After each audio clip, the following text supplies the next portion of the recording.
A key feature of this conference is the combining of research with industry perspectives.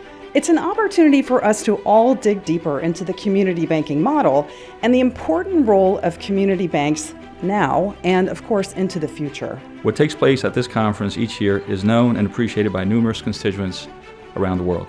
It has provided for over a decade now perspectives of all market participants, from academics, policymakers, regulators, and community banks, to figure out what is working and what is not working. You'll see there are a lot of additional questions that help kind of drill down into these topics. Researchers here, the researchers in the room, thank you all for doing this stuff, because this is not what I do.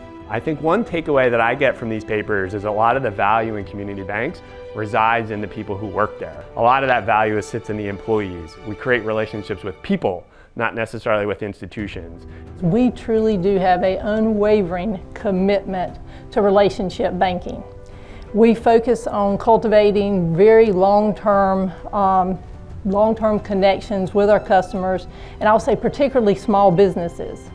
To me, a relationship is when you go to the next party, or you go to a dinner party, or you're out with your friends and someone says to you, I'm looking for a new bank, who should I call? I want you to say Connect One Bank. That's the value of a relationship. They mean it when they say that they focus on relationships. It's every strategic decision. It's every person they encounter in their day-to-day. They are focused on relationships. I think if you truly believe in relationships and you continue to instill that throughout all your organization, you make that your culture of your organization. We are only one part of a larger interconnected system. It's hard to survive in a desert alone.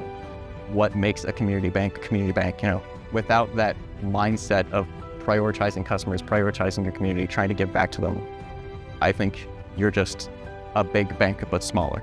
Despite all the shifts that have gone on in the banking industry, community banks remain a vital source of reliable capital to their communities. But it's also about the art and the science of community banking.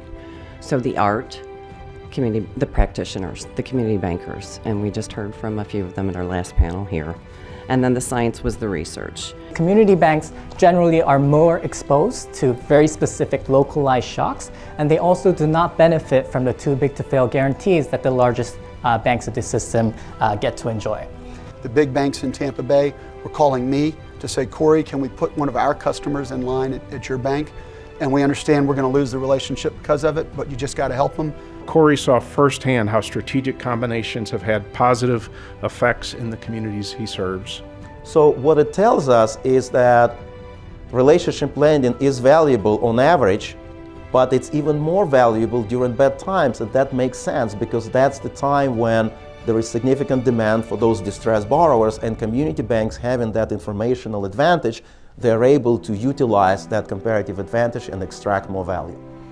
You remove a community bank from a rural community in northern New England or in the lower Appalachian or even in greater DC in certain communities, and you're going to feel it.